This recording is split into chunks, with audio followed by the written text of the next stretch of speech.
Olá, este é o programa O X da Questão.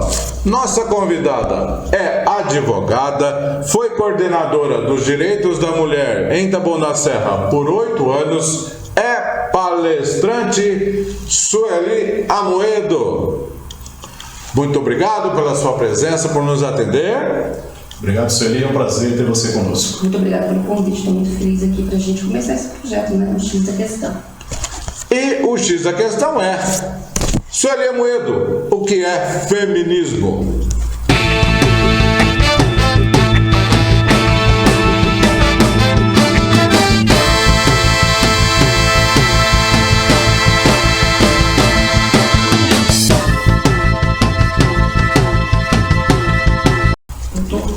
Com essa pergunta, porque é algo que a gente tem que discutir bastante na sociedade, porque hoje o feminismo ele não é visto com bons olhos, né? As pessoas olham o feminismo como um movimento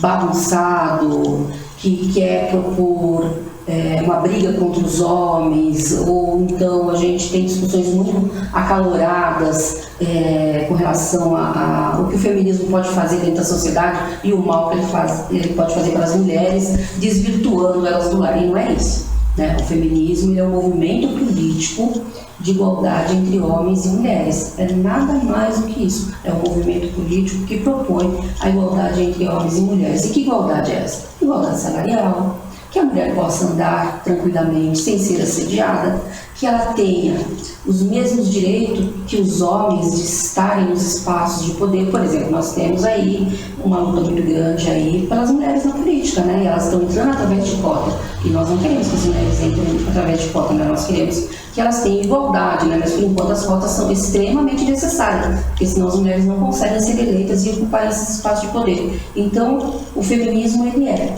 um movimento político de igualdade entre homens e mulheres. Só. Sueli, eu quero começar com uma abordagem didática sobre um problema gravíssimo, alarmante, que é a violência doméstica, a violência de gênero. Que situações caracterizam a violência doméstica, a violência de gênero? Eu sei que há algumas situações que fazem com que nós tenhamos essa situação alarmante na sociedade. Tem alguns requisitos, né, que permeiam a violência contra a mulher. Então, o que você pode fazer? Boletim de ocorrência, vamos falar assim, né, os tipos de crimes que são previstos na Lei Maria da Penha. Então, nós temos primeiro a agressão física, agressão psicológica, patrimonial, sexual e aquelas de cunho calunioso, né, que a gente fala que é a violência moral contra as mulheres.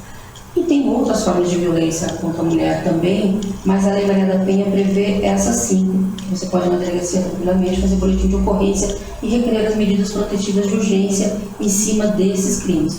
Mas hoje tem outras previsões, né, o stalking, a divulgação de nudes, né, então tem muitos crimes atrelados à violência contra a mulher, mas as principais previstas na Lei Maria da Penha são essas.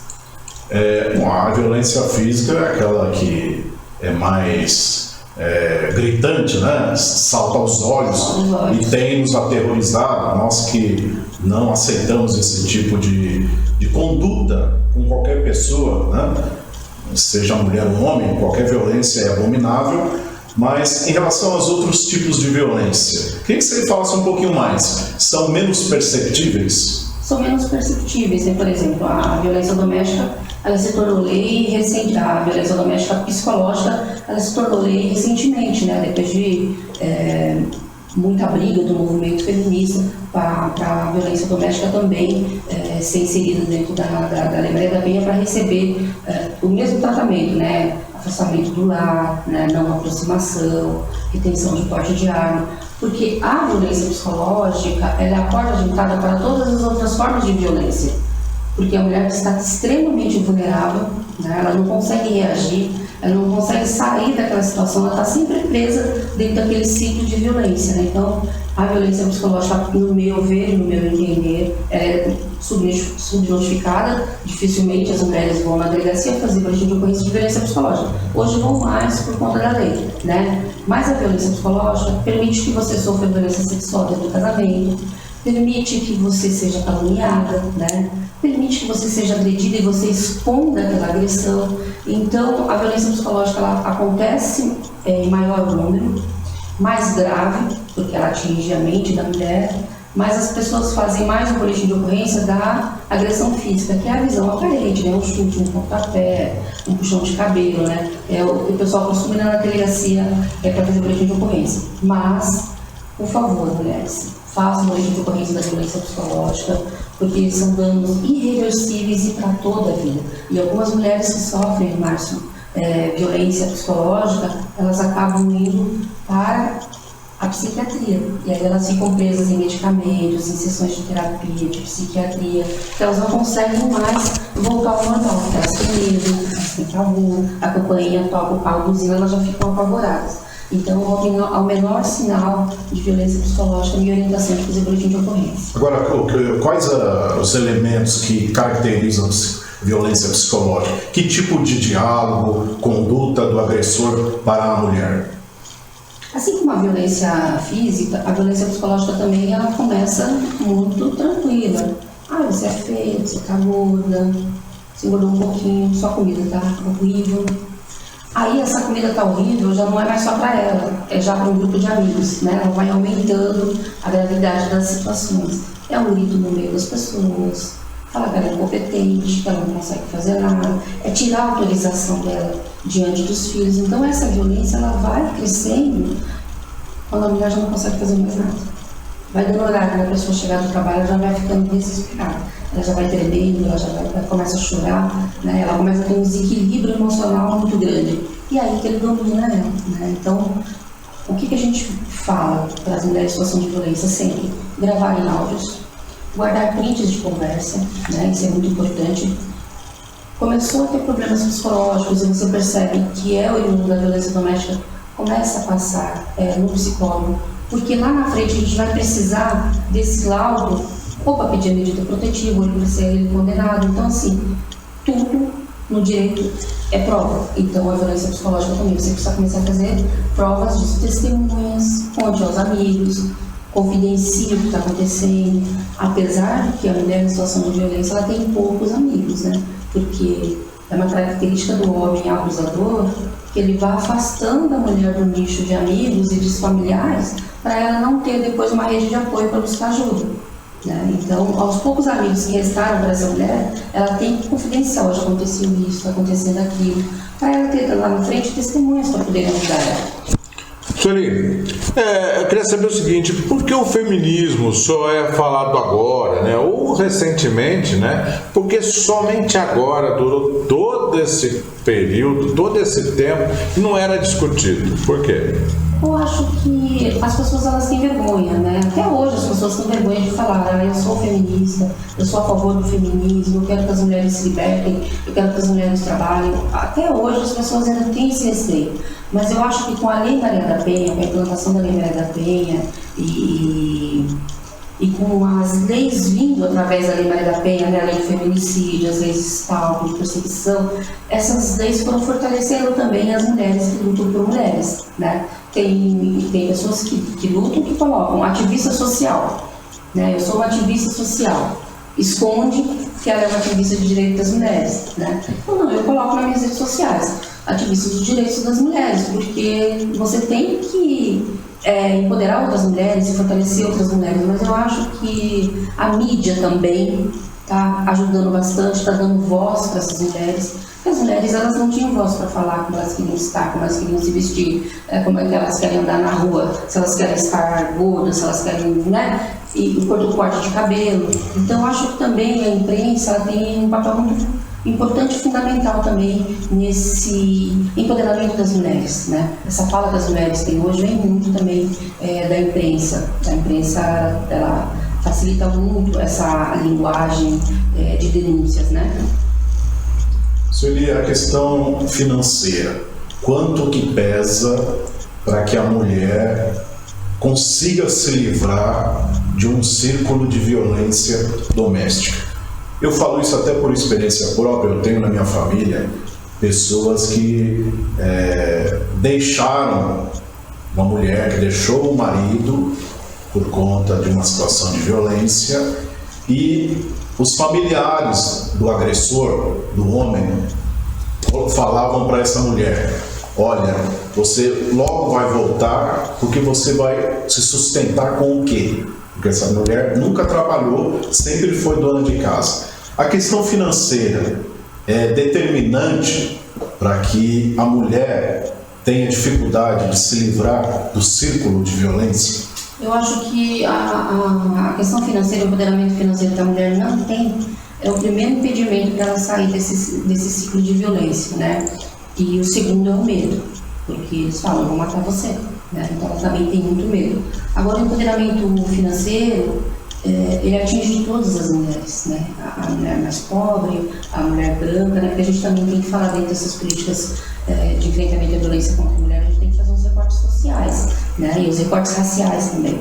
Então, se a mulher branca sofre violência, a mulher negra ela sofre muito mais, né? Ela sofre muito mais violência, até por umas questões sociais. Mas, por exemplo, esse caso que você trouxe pra gente do seu familiar, eles falaram que ela vai voltar. Outros familiares, eles fazem ameaças de outras formas. Se você não retirar a queixa, eu não dou R$1 para você comprar 1 quilo de feijão. Né? Então elas ficam presas, elas têm filhos, os filhos precisam comer uma bolacha, eles precisam de um Danone, eles precisam de um leite. E quando essas mulheres casam com homens abusivos, a primeira coisa que ela faz é deixar de trabalhar.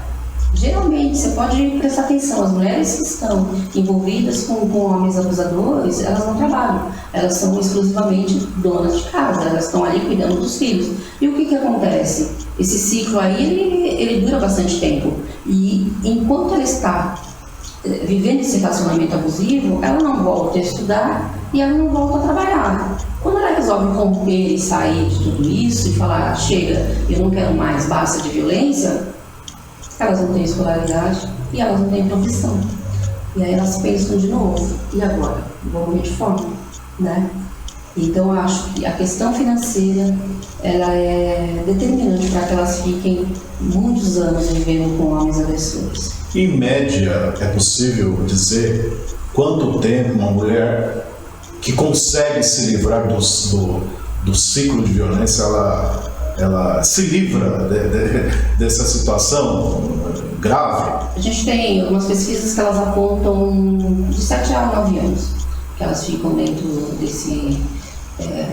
dessa espiral, né, de violência doméstica, de 7 a 9 anos, e muitas não conseguem sair se elas não tiverem uma rede de apoio. O que é rede de apoio? Um pai que fala: vem filho, eu vou te proteger. Ou uma irmã: olha, eu te dou uma casinha, fica lá no fundo, fica com as crianças lá. E elas precisam de muita terapia, elas precisam perseverar na terapia. Porque elas fazem terapia um mês, ficam, né, mais fortalecidas e elas já param. Não, quem vive violência doméstica e outros traumas de violência, como violência sexual, elas têm que fazer uma terapia continuada e longa.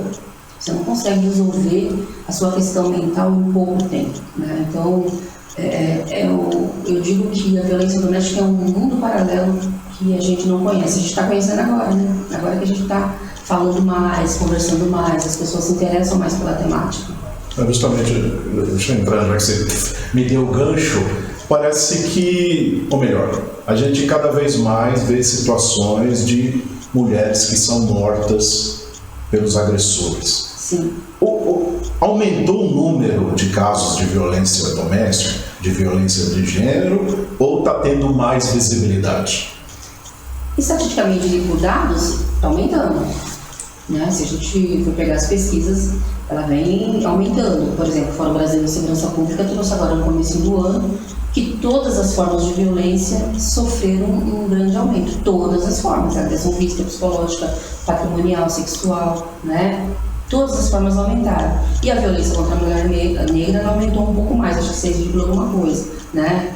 o Atlas da Violência também trouxe um aumento de violência contra a mulher, e durante a pandemia a violência aumentou em torno de 20%, então é muita coisa.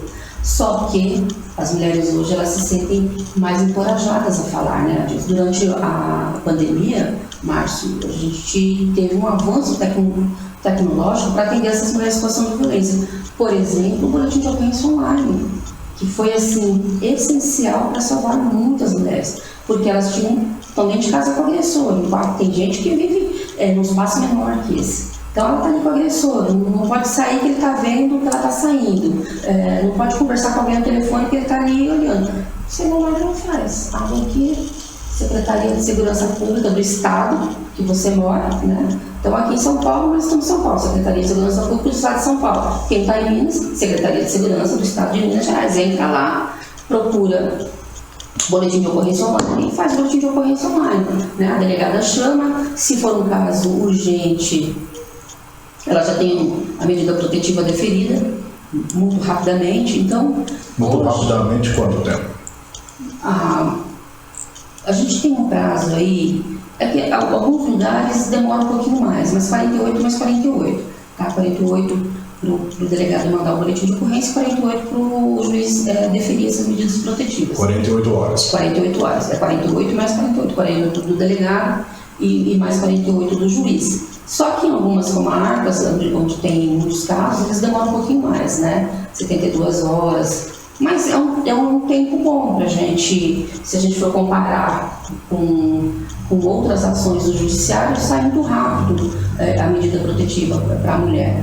O que dificulta um pouquinho, às vezes, é localizar o agressor para ele dar ciência da medida, né? Mas hoje está mais fácil também, né? Da ciência da medida através do WhatsApp, e-mail. Então, assim, a pandemia, se a gente pode falar que trouxe alguma coisa boa, foi o avanço de proteção às mulheres de forma tecnológica, né? Então, eu acho que hoje está mais fácil para a mulher denunciar também.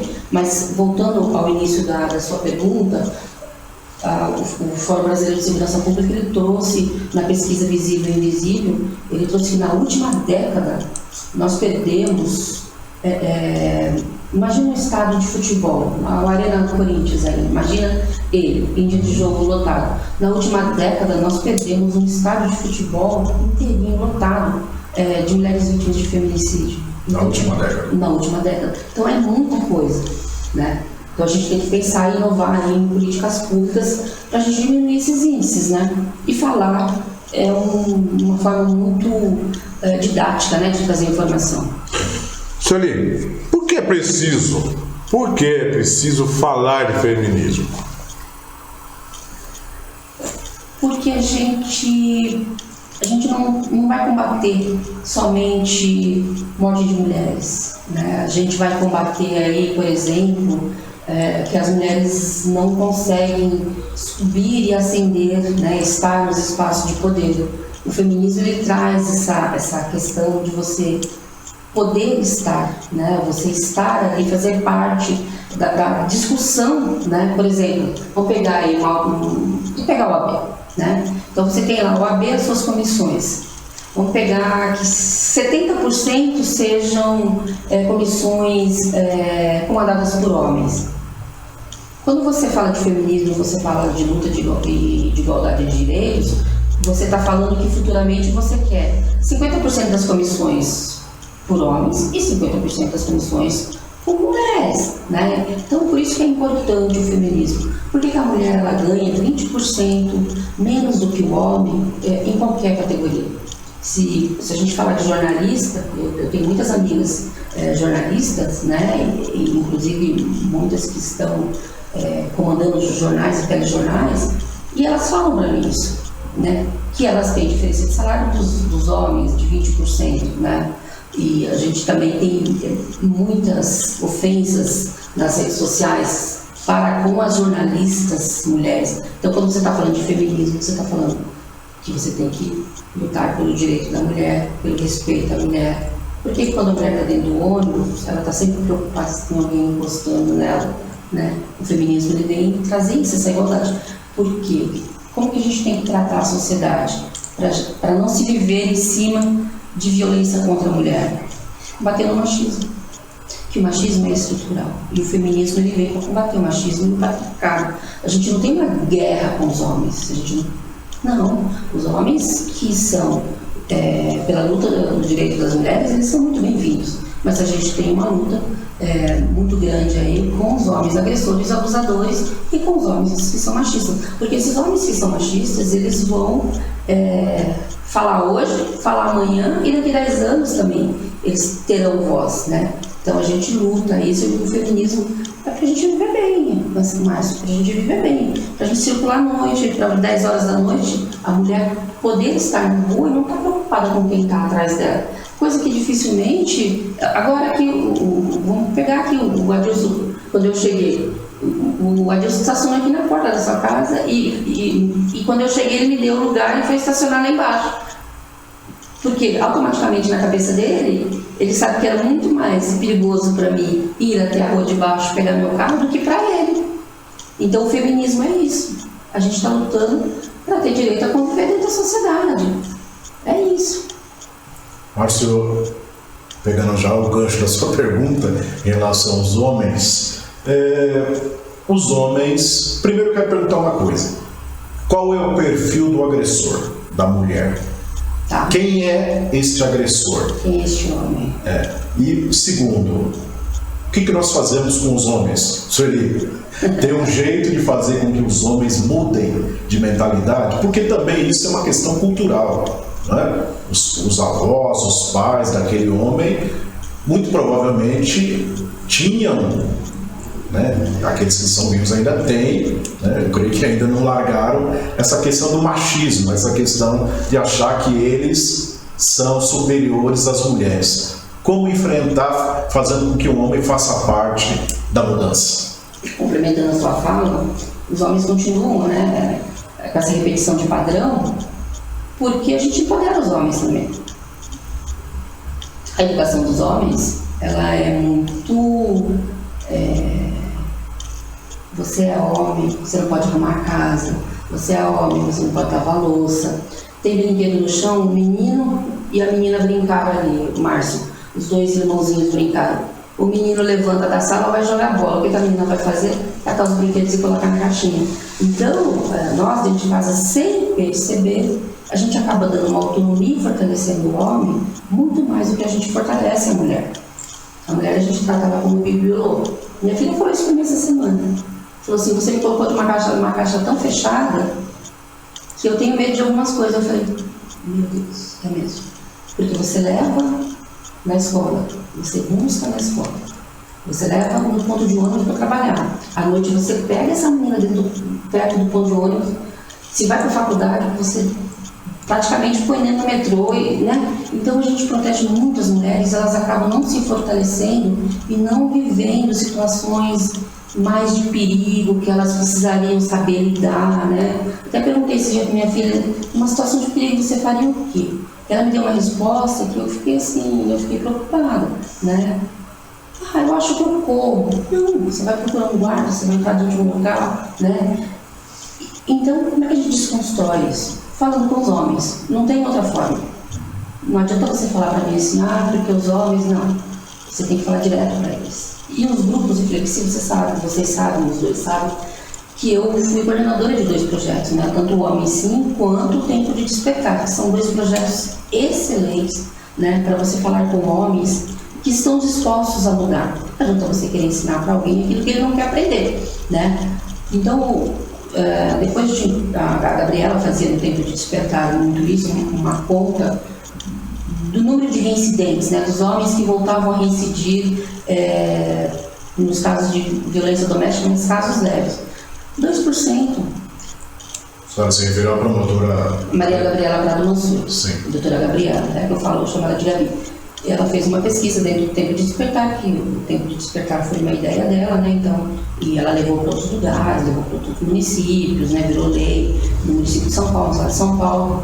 E ela fez uma pesquisa dentro do Tempo de Despertar. E esses homens que ela atendeu, 2% voltaram a reincidir. Então, investir na educação é algo muito importante para você ajudar esses homens. Porque a gente tem que entender também que o machismo ele faz mal para os homens, né? Explique. Porque o machismo também, porque a sociedade cobra muito os homens. Você tem que ser forte, você tem que ser poderoso, você tem que ganhar bem, você tem que sustentar a sua casa. E aí ele está no relacionamento que ele fica desempregado e a mulher está sustentando.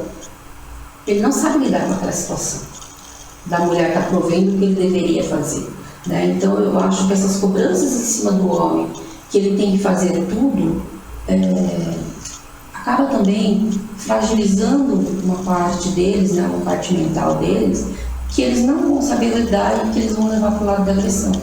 Aí começam as brigas, começam as separações, começam as agressões, porque ele simplesmente se sente humilhado pela mulher estar provendo dentro de casa. Então, por isso que os homens, se eles estão num local, por exemplo, e estão assistindo um filme, eles não se permitem chorar naquele espaço lá, né, demonstrar os sentimentos. Por que você está chorando? Né? Agora esse choro, né? Assim, que os pais falam para os meninos. Então, essa masculinidade tóxica, ela é trazida para os meninos, né? Então, por isso que eu falo também que o machismo é ruim para os meninos, tá?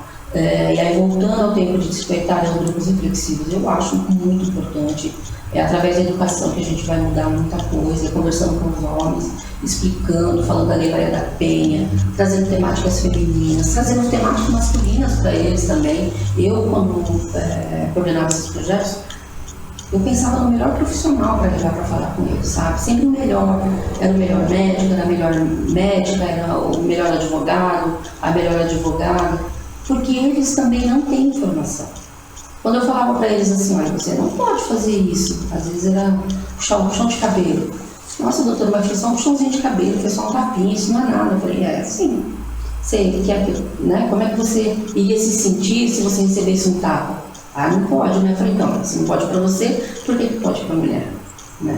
Ah, minha mulher foi culpada da agressão. Eu falei, essas coisas a gente acaba desconstruindo muito dentro dos cursos. E a gente, durante o período de 8 anos, nós tivemos resultados assim incríveis de homens que salvaram outras mulheres, de homens que começaram também a palestrar. Nós tivemos 2 casos de homens que começaram a palestrar também para trazer essa desconstrução, né, desses homens violentos. Então é muito que eram homens que praticavam violência contra a mulher. E aí se tornaram multiplicadores dessa... Sim, homens que gravaram filmes, documentários, para falar dessa violência e como eles se construíram e como que eles se restabeleceram. Porque quando o homem separa uma questão de violência, ele acaba se afastando da família toda, né? Então, durante o curso, muitos homens voltaram a conviver com suas mulheres, suas ex-mulheres, de uma forma mais harmônica em prol dos filhos, porque a gente não pode esquecer que essas crianças, elas também são vítimas desses relacionamentos abusivos. E antigamente a gente falava que eram vítimas indiretas. Eu acho, e eu sempre defendo, que essas crianças são vítimas diretas, porque eles também vão repetir esses padrões. Sueli, mediante isso, as feministas odeiam os homens? Não, a gente não odeia ninguém, né? Nem homens, nem mulheres.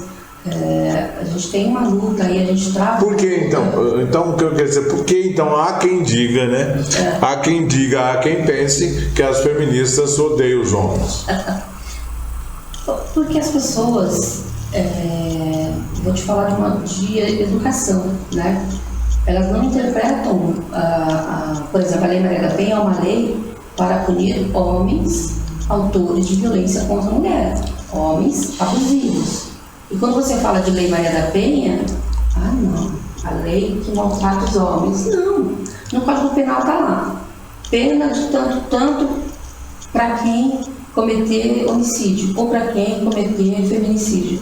Ninguém se preocupa com essas penas de morte, de prisão, nos casos de feminicídio e no caso de homicídio. Por quê? Você não está preocupado se você vai praticar aquilo. São leis que estão dentro do Código Penal e que estão lá. Só que com a questão da Lei Maria da Penha, as pessoas se incomodam demais, né? Porque elas trazem para si. Elas acham que elas vão ser, de uma certa forma, prejudicadas, né? Pelo teor da lei. Não é verdade. A lei é feita para quem descumpre. E a violência doméstica é para quem pratica violência contra a mulher. O que as pessoas não conseguem entender, Márcio, é que a violência doméstica, as agressões dentro de um relacionamento, junto de um casal, ela é uma agressão como outra qualquer. Como se você tivesse atropelado alguém, como se você tivesse matado alguém, como se você tivesse praticado um assalto. É um crime. E as pessoas estão tendo dificuldades para entender que violência doméstica é crime. Só porque está dentro de um lar, Acho que pode, né? E aí a gente teria que voltar de novo no machismo, no patriarcado, né? O meu lar, a minha casa, a minha esposa, dentro da minha casa eu faço o que eu quero, não é verdade, né? Porque quando você casa, você assina um contrato. Quando você casa, um contrato. E as pessoas têm que entender. Os contratos, eles são bons quando são bons para ambas as partes. Sueli, queria só retomar a pergunta anterior. Tá. E você falou desses projetos que envolvem os homens, já estamos falando sobre políticas públicas, não é isso? Tá. São ações, você fez um diagnóstico do que é violência doméstica contra as mulheres e começamos a entrar nas políticas públicas. Eu adoro, né? Mas eu queria tratar sobre a questão do perfil do agressor. Tá. Porque a gente parece ter uma ideia de que o agressor é a pessoa alheia à mulher, né? Um estranho que chegou e cometeu uma agressão a outra mulher. Eu queria que você falasse sobre o perfil do agressor e assim, pode responder inicialmente essa pergunta? Eu peço desculpas que eu não respondi. Olha, gente, assim, o homem que pratica violência contra a mulher, ele faz uma coisa muito inteligente. Ele é uma pessoa extremamente simpática e muito acolhedora e muito próximo dos vizinhos, aquele bom vizinho. Por quê? Por que ele faz isso? Porque quando a mulher fala que ela está sofrendo violência doméstica, as pessoas vão falar, imagina, você está doida, fulano é tão bom, né? Então o perfil do homem que pratica violência doméstica é um perfil altamente sociável, um cara querido, bom pai, né? Para quê? Para deslegitimar totalmente o que a mulher fala quando ela relata a violência. E aí se ele fala para as pessoas, aí eu bati porque ela me traiu, claro que não justifica. Aí as pessoas ficam todas favoráveis ao homem e contra a mulher, e não justifica, né, a agressão, nada justifica uma agressão, né? Então ele mantém um perfil muito social. Dificilmente um homem que pratica violência doméstica, ele é rude, ele maltrata todo mundo, é aquela pessoa antipática. Não, ele tem um perfil social dele muito bom, muito bem preservado, furou o pneu do vizinho, ele está lá trocando, né? Para tirar toda a credibilidade da mulher. Então, para fugir dessa aparente imagem de ser um homem bom, sociável, aquele ditado de que em briga de marido e mulher não se mete a colher, tem que ser visto como? Acho que a gente deveria acabar com essa frase. Essa frase não poderia existir nunca mais, né? E ser proibida de usar. Porque o presente e o futuro estão nos mostrando que daqui para frente é uma obrigação, tanto do Estado quanto da sociedade, proibir atos de violência contra a mulher, né?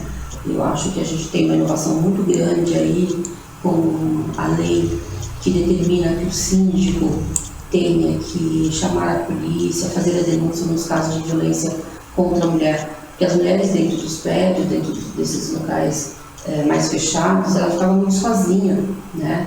Porque geralmente ela não conversa com o vizinho, né? Mas o porteiro sabe o que está acontecendo, né? Então essa questão aí de trazer a responsabilidade do porteiro para ele fazer a denúncia dos crimes de violência doméstica foi muito importante e mostrou que a colher tem que vir dos legisladores, né? do executivo e do judiciário também, né? Então, assim, todo mundo faz parte disso. Agora, recentemente, nós tivemos aí também a lei dos bares e restaurantes, que os bares, restaurantes e lanchonetes, eles têm que propiciar a mulher segurança até o carro, no caso de violência doméstica e de abuso sexual também, né? Se ela for agredida dentro do estabelecimento, o dono, ou o garçom, ou o gerente, ele não pode deixar que aquela mulher saia sem ter certeza que ela está em segurança. E tem alguns casos até que ele tem que chamar o Uber para ela, né? Então, assim, é o Estado se movimentando, a sociedade se movimentando, mostrando que essa colher precisa ser mexida. Porque meter a colher, Adilson e Márcio, não é você chegar lá e pro cara e falar assim, ó, vou parar, não vou deixar você bater na sua mulher. Não, é fazer uma ligação, é ligar pro disco 180, fazer uma denúncia anônima, ligar um 90, sem se identificar, ó, tem um crime ocorrendo, eu quero denunciar. É dessa forma que você vai metendo a colher, educando as crianças, orientando as crianças, falando dos perigos que ela corre também dentro de um âmbito de violência doméstica. Recebia muitas crianças que as professoras me traziam, que elas relatavam casos de violência dentro de casa e casos até de abuso também, né? Então, meter a colher é isso. É o Estado e a sociedade civil se moverem em prol dessas mulheres. Sueli, ao passar dos anos, né, as mulheres foram se libertando das roupas. Elas foram usando cada vez menos roupas mais curtas, foi se desvencilhando de alguns vestimentos antigos, e isso aguçou um pouco mais a visão dos homens. Você acha que vai ser muito difícil a mulher se libertar dessa frase, eu não me veja como estou vestida? Como mudar isso? As pessoas serem vistas como ela está vestida? Olha, Márcio, essa sua pergunta, assim, é uma pergunta de como a sociedade enxerga essa questão aí. Mas, por exemplo, os homens também andam desnudos, né? Às vezes só com shorts e se circulam tranquilamente. Por que as mulheres elas não podem andar com uma roupa mais leve, né? E sem correr o risco de sofrer um assédio, sem correr o risco de serem perseguidas, né? E outras coisas mais que a gente sabe aí, que a gente não pode falar que pelo canal aí o vídeo cai. Mas a gente tem essa liberdade do corpo, né? E a violência contra a mulher ela não surgiu nas roupas. Porque eu já atendi bebê de 2 meses que sofreram, né, violência sexual bem grave, né? Eu já atendi meninas evangélicas vindo do culto, com saias enormes, né? As pessoas tentam justificar os atos de violência, os homens tentam justificar os atos de violência em qualquer coisa. Então é a roupa, é o perfume, é a bebida, né?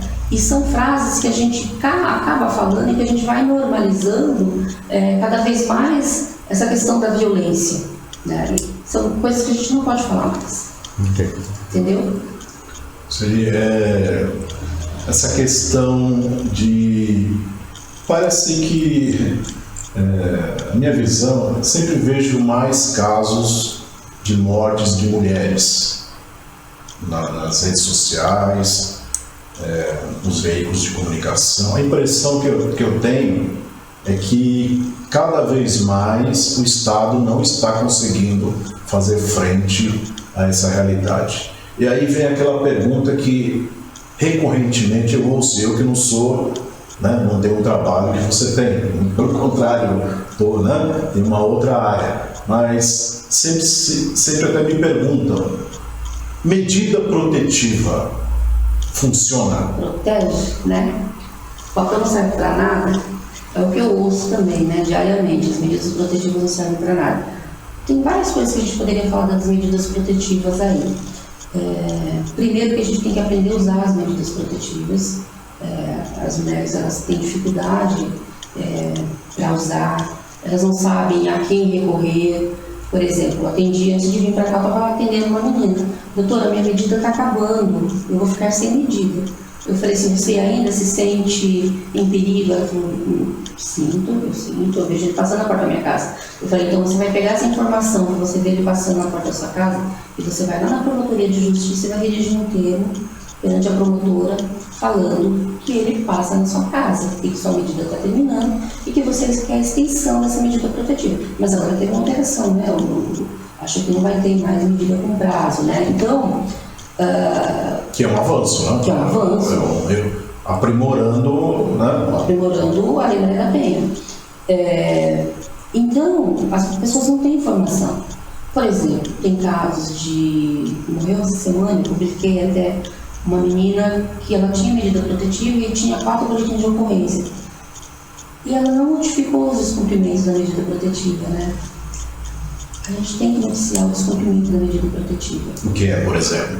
Por exemplo, esse caso de um homem passar constantemente na frente da casa da mulher, que outras situações mais recorrentes? Eu não vou usar essa porque essa é muito gritante, né? Se ele tem uma medida protetiva de não aproximação, ele não pode passar na frente da casa dela. Então é um descumprimento muito claro. Mas vamos pegar aí uma coisa bem sutil, né? Então vamos lá. O Adilson praticou violência contra a mulher e eu sou essa mulher. E o Márcio liga pra mim. O Márcio liga pra mim e fala assim, eu quero passar aí para deixar o dinheiro da pensão das crianças. O que eu vou falar pro meu pessoa? Eu vou falar assim, você não deveria estar ligando para mim. Você não pode ter nenhum tipo de contato. E o dinheiro da pensão você manda por uma terceira pessoa. Eu não tenho ninguém. Então deposita. Porque eles usam muito esse artifício de levar o dinheiro para se aproximar da mulher. Teve um caso que eu atendi durante muito tempo, a menina quase morreu, e o que ele fez? Ele foi na feira e fez aquela cesta lá, né? Comprou banana, laranja, e falou, tô passando aí para deixar umas frutas para as crianças. Ela, tá bom. Quando ele parou o carro, que ela abriu o portão, ele colocou ela dentro do carro. E aí ela me mandou uma mensagem, doutora, ele me pegou, eu tô dentro do carro dele. Eu falei, vai me mandando aonde você está, que eu vou te acompanhando. 2 horas depois, ela falou assim, doutora, tá ficando muito grave aqui, e ele tá muito violento, e ele falou que vai me matar. Eu falei, onde você tá? Ela falou assim, eu tô num lugar deserto, assim. Eu falei, você tá perto da delegacia do Embu das Artes, da ITEC, que ali na ITEC ele tinha uma delegacia de perto. Aí o que ela fez? Ela pulou do carro. De madrugada, ela pulou de carro e foi na delegacia, né? Para denunciar que ele havia tentado matar ela, né? Mas as coisas, você vê, se ela não tivesse aceitado que ele fosse lá levar as frutas, não saísse no portão, né? Evitaria, talvez em uma outra situação que pudesse até cometer feminicídio. Mas a gente tem que evitar esses contatos. Se tem medida protetiva, não é para fazer nenhum tipo de barganha, né? Por exemplo, a gente tem um caso ali, não sei se você acompanhou, da menininha de 2 anos, que ele ficou durante 2 anos tentando visita da filha. Ele já tinha separado da mulher, a mulher tinha pedido medida protetiva para ele, e ele ficou durante 2 anos tentando visita, e o juiz autorizou que ele visitasse a menina. Ele pegou a menina e né, foi o mais trágico possível dentro desse contexto aí, né? E ele teve ainda a pachorra, né, de mandar os áudios da menina gritando, pedindo socorro, mãe. Por quê? Qual é a forma mais dolorosa para uma mãe nessa vida? Qual é a forma? Eu acho que é perder um filho, né? E ele nem ligou para a menina, né? Ele só queria agredir a mulher. Então, por isso que a lei de feminicídio, Francina, ela é uma lei de ódio, que a gente fala. Por que a lei de feminicídio? Porque é o ódio às mulheres. Porque quando o homem mata uma mulher, ele não mata porque ele ama, ele mata porque ele tem ódio, né? Então, é ódio ao gênero, né? Então não adianta, quando ele quer matar, ele vai matar. Mas as medidas protetivas, elas acabam diminuindo muito a morte de mulheres. Tem uma pesquisa do GVID, que é o Grupo de Enfrentamento à Violência contra a Mulher do Ministério Público, acho que foi a doutora Valéria Scaranzi que fez essa pesquisa, e que 10% das mulheres que têm medida protetiva acabam morrendo com o papel na mão. Mas a gente tem que pensar que 90% são salvas com essas medidas protetivas.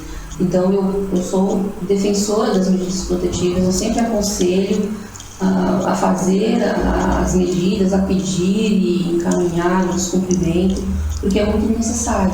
Mesmo que venha acontecer o feminicídio, Márcio, a gente sabe pelo menos quem foi, né?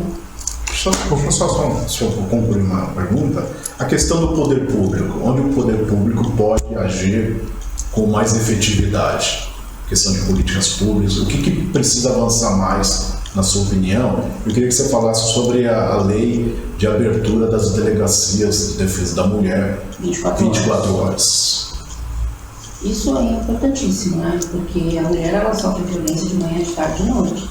E as delegacias genéricas, elas são boas, elas concedem, elas atendem a mulher, mas nada como você estar no espaço que os profissionais foram treinados para te atender. E eles estudaram aquela lei, né? Então, fazer o boletim de ocorrência dentro da Delegacia de Defesa da Mulher, acho que faz toda a diferença. Agora, o poder público, ele tem total responsabilidade, né, na morte de mulheres. A gente não pode descartar isso, né? Porque, por exemplo, a Lei Maria da Penha determina a delegacia em todas as comarcas. A gente não tem delegacia em todas as comarcas. A Lei Maria da Penha determina grupos reflexivos para homens autores de violência. A gente não tem essa delegacia, esses grupos reflexivos em todos os locais. Por exemplo, uma coisa que surgiu agora, que é muito importante, que é muito boa, que tem aqui em Taboão, eu sou muito fã, que é a Patrulha Guardiã Maria da Penha. Mas municípios pequenos, eles não têm a patrulha implantada. E a patrulha é muito importante porque ela faz uma ligação entre a vítima e entre o Ministério Público. Sabe aquele descumprimento que eu falei para você lá na frente? Se a mulher não quiser ir na promotoria de justiça noticiar o descumprimento da medida protetiva, o patrulha guardiã acaba fazendo isso. Pode ligar para a guarda e ele mesmo faz o descumprimento com relatório muito rápido. Então, assim, a união social para as mulheres em situação de violência, que é muito importante, porque a gente tem aí a questão da autonomia financeira, né? Que elas não têm, né? Por exemplo, Márcio, atendimento psicológico para essas mulheres na unidade básica de saúde. Tudo bem, os municípios não têm coordenação de direitos das mulheres, não tem diretoria, mas então disponibilize dentro das unidades básicas de saúde uma psicóloga para atender essas mulheres em situação de violência. Ou então dentro da delegacia, por que a gente não tem psicólogas e assistentes sociais dentro das delegacias? Por que a gente não tem casas-abrigos para uma área, por exemplo, São Paulo tem casa-abrigo e tem a Casa da Mulher Brasileira. Mas fica ali para aquele nicho ali, né? Se você está mais para cá, você não tem. Se você está mais para o ABC, você está muito longe. Então, assim, nós precisamos cobrar do poder público essas coisas que parecem simples, mas não são, fazem toda a diferença, né? Para manter essas mulheres vivas e manter essas crianças acolhidas também, porque eu também trabalho com as crianças que são vítimas de violência. Então, também, o mesmo atendimento que a mãe tem no psicólogo, as crianças precisam ter também. Ok, então, Sueli, por hoje a gente infelizmente vai ter que ficando por aqui. Foi uma entrevista esclarecedora, muito obrigado. Então, muito, né? Muito obrigado para você. Eu queria deixar suas redes, seus contatos, suas redes, para que as mulheres se sintam com mais um serviço, com mais uma atenção no seu trabalho. Eu esqueci de falar, eu faço parte de vários projetos, né, da Grada Feminina, do Novo Olhar, mas eu também atendo pelas minhas redes. E minhas redes vocês encontram qualquer rede, Facebook, Instagram, pode, né? Qualquer rede, é Sueli Amoedo. Fácil. Ok, muito obrigado então mais uma vez pela sua presença. Eu que agradeço. Adilson. Prazer tê-la conosco. Eu que agradeço. E por hoje a gente vai ficando por aqui com o X da Questão. Volta na semana que vem. Muito obrigado pela sua audiência. Grande abraço.